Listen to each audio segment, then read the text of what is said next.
as we were talking about the Constitution last time, all that the Constitution, the Articles of Confederation, the war for independence, and our country becoming established under this new government in the Constitution, all was happening during these periods here. And so we're going to look at not just the actual creation of this new government, but we're going to look at what were the stages and things that happened with this brand new country. How did it establish itself? How did it begin to grow?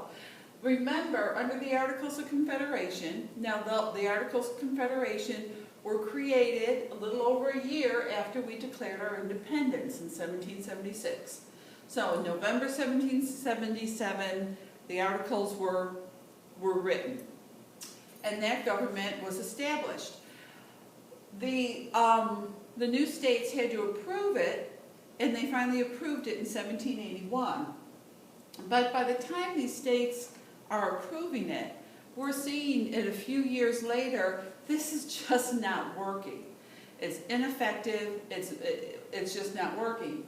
So by the mid-1780s, the Constitutional Convention was called in Philadelphia. This is a picture depicting that. And the idea of rewriting the Articles to create a better, more effective government. So that was happening in those first few years. And from there we're going to look at how did our country get established. Again, we're going to not only look at this through the big picture of our whole country, but we're also going to look at it through what was happening in North Carolina. Here are some of your vocabulary terms. Make sure you have them on your 3x5 cards, and we will work with those in class. Now, in 1788, George Washington was elected president. He was inaugurated. So in the mid-1780s, you know, when we realized we needed a new government, they made the Constitution, all of a sudden there was this new office, the office of the presidency. Nobody's ever been a president before. How do you do being a president? What do? You have to interpret the Constitution and figure out what does this job look like. And so George Washington was the general, was the leader, the military leader, and kind of the morale leader during the war. And it seemed just like a natural flow that he would continue his leadership as the first president of the United States. He was elected, and this picture depicts his inauguration, where they swear to hold up the Constitution of the United States, his oath of office. And what I want you to do is I want you to pause the video. I want you to take a few minutes here and say, how is Washington seen here? How is he depicted?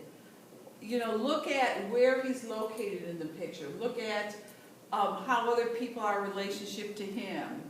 Look at what he's on and things like that. What are the things, how is he depicted? Is he seen, you know, as a great guy? Is he seen as a hero? How would you describe how he is depicted here? And then, what are the things in this picture that make you think that?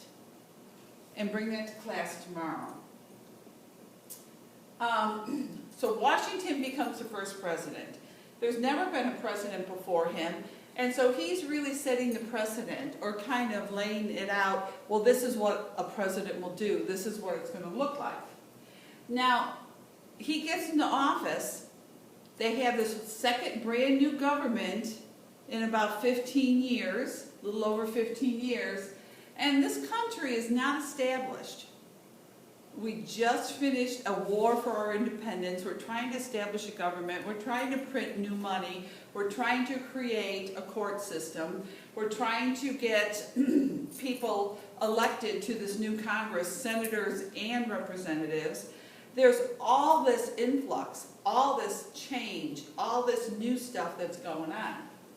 So Washington is trying to figure out, negotiate, what's it like to be president? I don't have anybody to ask. There's nobody who's done this before. And while he is trying to negotiate the office of the presidency, what does that really mean? He is getting there are a lot of other things going on that are contributing to some difficulties in his presidency. One thing was a rebellion. Now remember, we just had our own rebellion against the king. So there is a real attitude in the country, well shoot, I don't like that, honey, I can rebel. And so we just did it against the king, I can do it, it's my right. And so Washington was confronted with what we call a whiskey rebellion in western Pennsylvania. And what was happening was Pennsylvania, to raise money, thought, well, you know, we're not going to tax essentials. Whiskey isn't an essential, so we're going to tax whiskey. And the farmers in western Pennsylvania had a real problem with this because to pay your tax, you would use money. Well, most of these farmers didn't have money. They would barter. They would trade. I will help you build your barn if you will give me, you know, a pig. And so they bartered. There wasn't this exchange of money. So when Pennsylvania said, you need to give us some money because you're drinking whiskey, these guys are going, oh, we ain't got any money. You can't tax us on that. And so they began to really rebel because they couldn't afford to pay the tax, and then there were consequences for not paying your taxes. And so they were rebelling.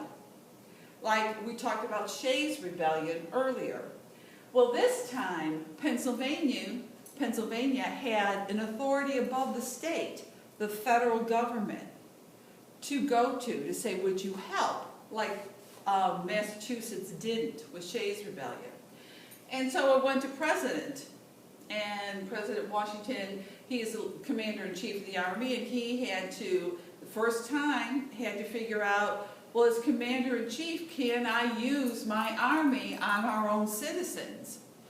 Can a president do that? Is this within my power and right?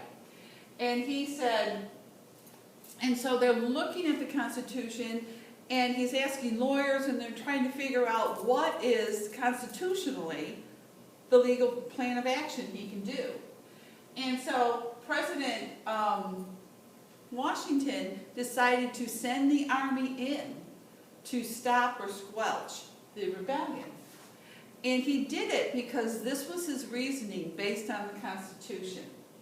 He said that the farmers had representation in the government. They had a voice in the government already. And so if their representatives, if their voice voted for this tax, well then, because they had a voice in it, they must pay the tax. And he forced the farmers to do that. So this was, he was establishing a precedent on interpreting the Constitution and how the president would use the Constitution in the military. The other thing that began to develop within our new government was political parties. The Constitution doesn't mention political parties per se, and Washington opposed them, but people who think the same hang out together. And if you're in the government and it's your job as a representative and you think the same as some other people, you're going to get together and begin to have things in common, how you think the government should go, and you're going to begin to propose laws to support that, and you're going to vote to get your perspective established in the government. These So there, as this new government was trying to get established, there were a lot of people who came in and said, well, I think it should be this, and I think it should be that. And it was just a lot of growing pains. And so some of these early disagreements created allies, also created enemies. Well, I don't like how they think. I don't agree with them. And people began to be divided. And basically, two camps or two groups began to emerge. The Federalists and the Anti-Federalists. The Federalists were the group of representatives and people who believed, you know, government's okay, it's good, we need a stronger central government to manage this country. We saw what happened under the Articles of Confederation. That didn't work. So we're for the government having some say, some power. The Anti-Federalists were the ones who were they were burned by the king and the idea of their rights being taken away. And they're like, oh, no, no, no, no.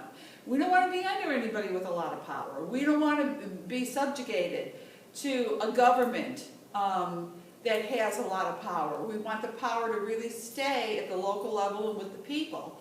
We just fought a war to get rid of a strong, powerful government that didn't treat us well. So we want to dump that. So. Good afternoon, staff. We want to welcome everybody back. We've got some parents and students ready to start, so we're actually going to start moving them towards your room in about 5 minutes. So if you could make your way towards your classrooms, that would be awesome. Thank you.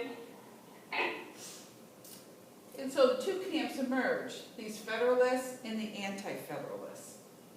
And so as the government's kind of getting established in this party and this group, there are also a lot of other things going on in society. And one real important one that I want you to take note of is the cotton gin. So right after this new government was formed, the cotton gin was established, and that really, as we'll see later, impacts a lot of things politically in terms of how you make your money in the economy and the idea of how important cotton began.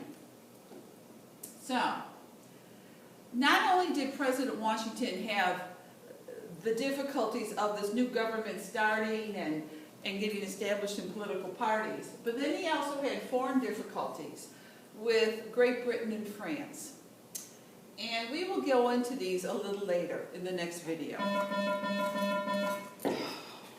Staff